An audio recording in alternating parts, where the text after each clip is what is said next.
Bueno, amigos, con Fran nos resulta corto el tiempo para analizar todos estos temas. Fran, tú querías seguir porque vemos que en el discurso del gobernador, además de la invitación al ahorro, se enfocaron varios mensajes también al sector exportador. Nos gustaría que tú redondearas esa parte del ahorro y la racionalidad para pasar a los temas centrales de lo que son las oportunidades en medio de este contexto para el sector exportador dominicano. Claro, mira, Rosana, una de las razones por las que en este discurso al sector exportador se expusieron estas cosas es porque obviamente el contexto internacional, que es donde el sector exportador hace su modus operandi, ¿no? Es un contexto en el cual se deben tomar medidas a lo interno y por eso tanto el presidente como el énfasis que hace el gobernador sobre el ahorro son importantes. Pero el tema del sector exportador es un tema fundamental porque si ustedes recuerdan, durante los años 60 y 70 la industria azucarera en el país se convirtió, o era en ese momento, durante gran parte de la primera parte del siglo XX en el país, la industria azucarera era, como se decía, la columna vertebral de la economía dominicana.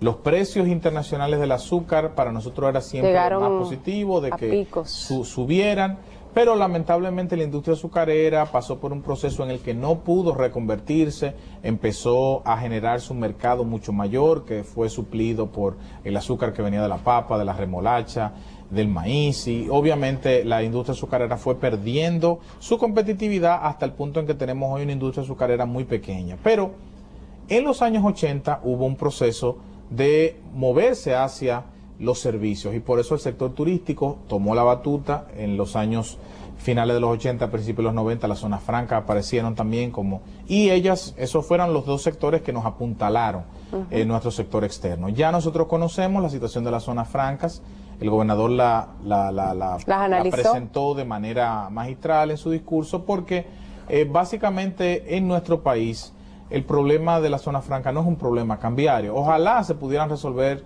los problemas de la zona franca con un tema simplemente de evaluar el tipo de cambio, pero eso tendría un efecto devastador para el resto de la economía, para favorecer un solo sector, que en este caso sabemos que los problemas vienen porque la competencia que está enfrentando el sector exportador de zona franca en el país no es solo en las zonas francas dominicanas, es la zona franca a nivel de América Latina, México, Honduras, toda Centroamérica, con el tema de China.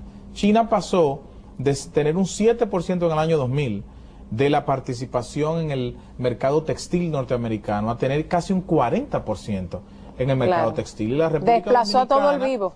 Que competía con China hace 10 años en ese mercado, hoy es apenas 0.9% del mercado internacional. Con todo, las zonas francas dominicanas han hecho una labor extraordinaria de diversificación que debe ser reconocida, porque en medio de esta adversidad, donde tú tenías tu mayor sector siendo avasallado por esta entrada de China, hoy las zonas francas se han podido diversificar y han podido mantener y crecieron en términos positivos el 7.6%, que tenían 5 años sin crecer. Tenían varios años que no tenían un crecimiento positivo, pero lo importante en el discurso del gobernador no solo era analizar el sector exportador, sino también mostrar su deseo y su visión de que el sector exportador debe ser la punta de lanza de la economía dominicana. Esto es una economía abierta. Y la perspectiva de los productos menores, de agropecuario, la elevada potencialidad de esos productos. Hay que ver, Rosana, de que en el año pasado, era un año todavía en un entorno internacional incierto como el que estamos enfrentando,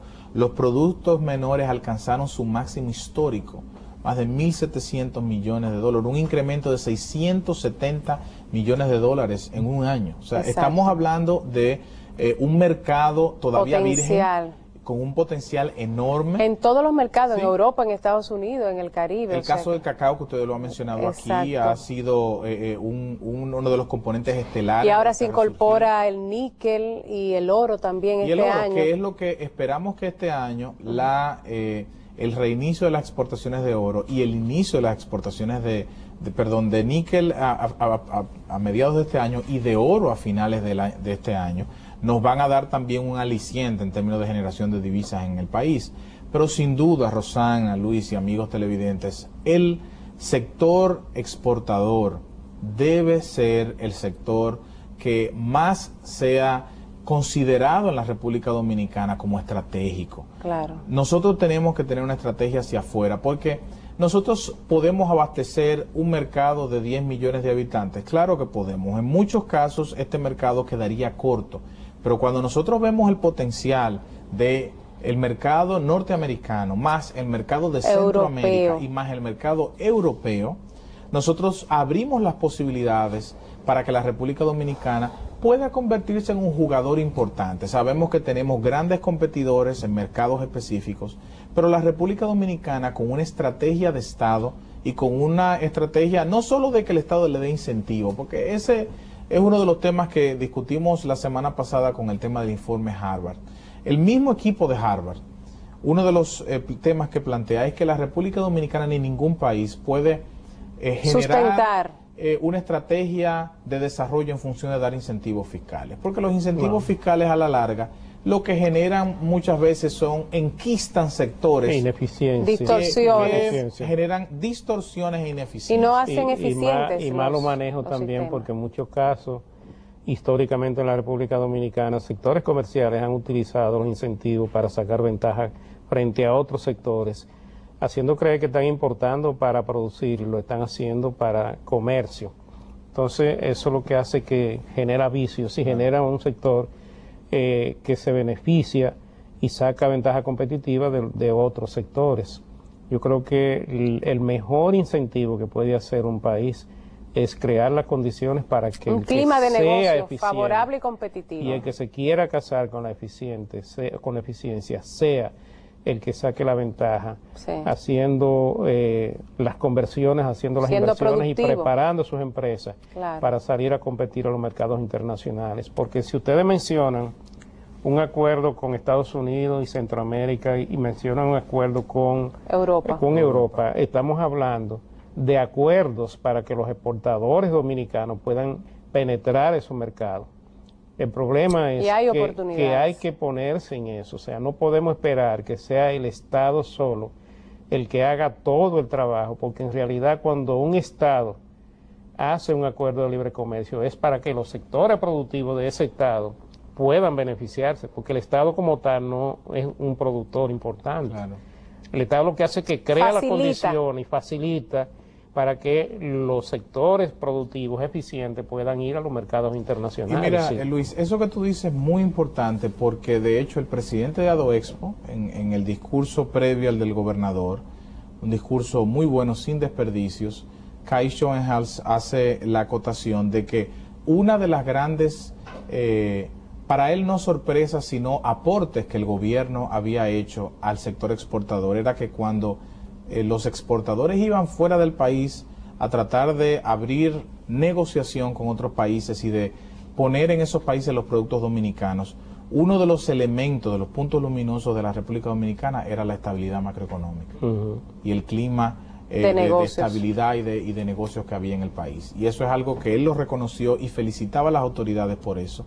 De hecho, recientemente varios estas revistas y foros a nivel internacional resaltan cómo la República Dominicana ha podido durante este periodo de crisis de ya más de 2 años, la República Dominicana ha podido mantener su crecimiento, evitar una recesión y mantener la estabilidad relativa de la tasa de cambio la estabilidad de precios en un contexto tan adverso. Entonces, yo creo que el mayor aporte que la República Dominicana, el gobierno dominicano le puede hacer al sector exportador es mantener la estabilidad.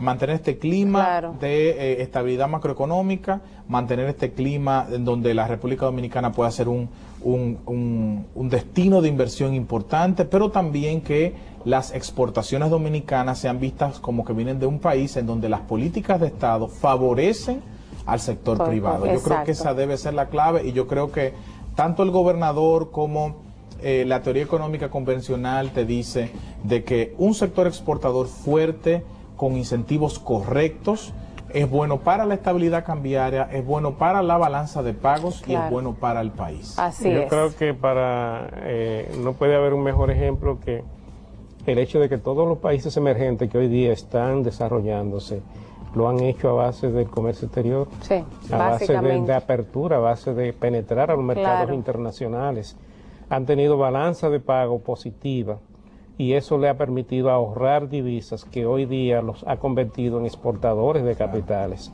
Y esa es la fortaleza que tienen.